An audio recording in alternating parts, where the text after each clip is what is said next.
Over the past week, Afghan President Hamid Karzai has repeatedly attacked the United Nations and the United States in public remarks, accusing them of being the guilty parties in last year's corrupt elections. After almost 1,000 U.S. troops have died and roughly 300 billion U.S. taxpayer dollars spent so far, Karzai just threatened to join the Taliban. We spoke to Peter Galbraith, former deputy UN envoy in Afghanistan, to get his thoughts on Karzai's erratic behavior.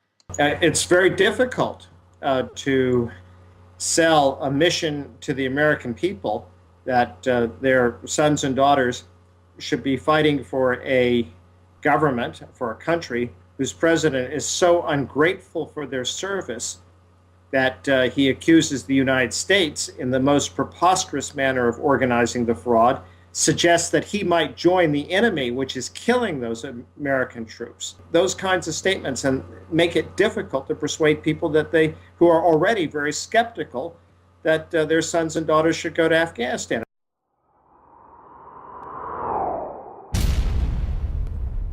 The Obama administration last year decided to implement a counterinsurgency strategy in Afghanistan.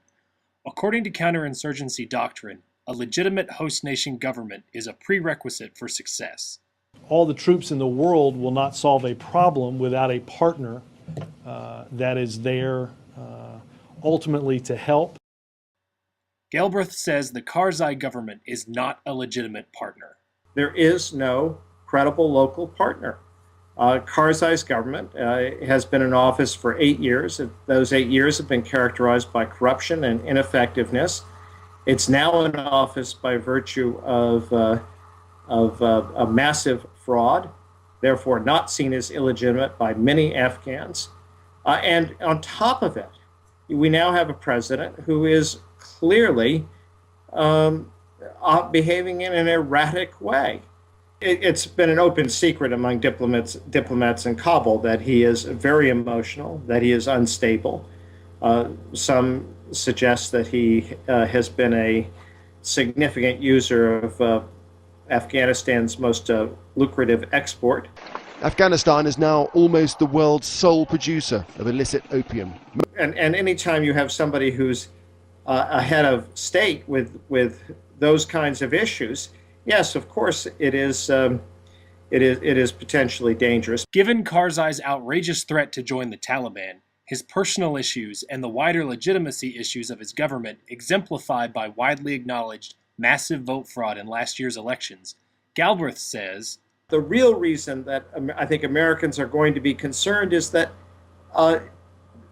there is no prospect that the mission for which their sons and daughters are being sent can be accomplished.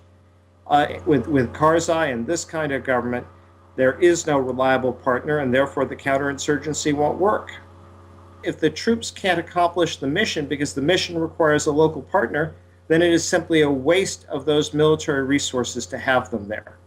And that being the case, I would recommend halting the surge and a rather rapid withdrawal of a significant part of the U.S. forces that have been sent into Afghanistan over the last year.